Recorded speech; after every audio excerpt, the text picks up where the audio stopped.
About wrists, there's one wrist movement that you want to do and there's one that you don't want to do. First of all, let's talk about the one that you do want to do, and it's the horizontal wrist position that I'm demonstrating here.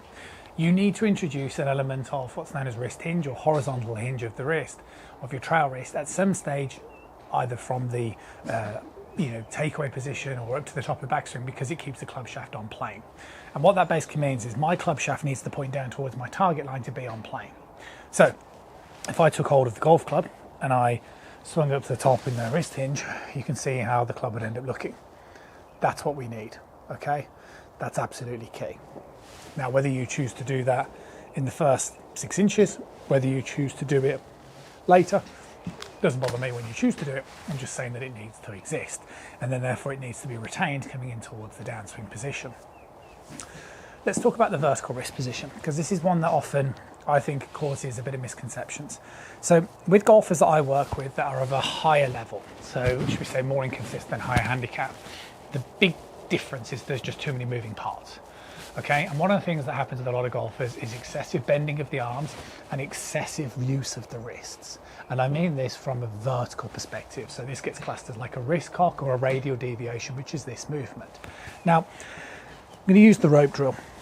It's one of my favourite drills that students of mine will be very, very familiar with. So I'm going to take hold of the rope with just my right hand, so just my right palm on the rope. And you can see in the address position, the rope is completely taut.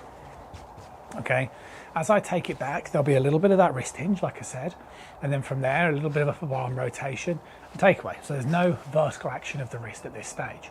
Now, what needs to happen from the takeaway position is I want to lift the club further up. Okay, but what we don't want to do is this. Okay, what we want to do is allow the right arm to bend. Okay, like so. And what will happen, you see, is when you allow that right arm to bend, okay, like so, is that it'll start to create an element of wrist angle on the lead wrist. Okay, so if I keep my right arm straight, no wrist angle. Bend it, see wrist angle. Now, look at someone like Scotty Scheffler. Look at a lot of the golfers. And that's one of the things that's changed in modern instruction of these wrist positions. The reason why we don't favour wrist cock and excessive wrist positions anymore is because we realise that the benefit to maybe even being able to hold on to lag is not worth it for amateur golfers. You want to be able to have the widest swing possible, because if I can theoretically keep that club a good distance away from me, it's easier to control how it strikes the ground. If we have this type of movement, you see the way now my chances of getting that club to bottom out in the same position each time becomes less likely. So the point that I'd really make is a rope drill is a fantastic drill to help you understand what width really means.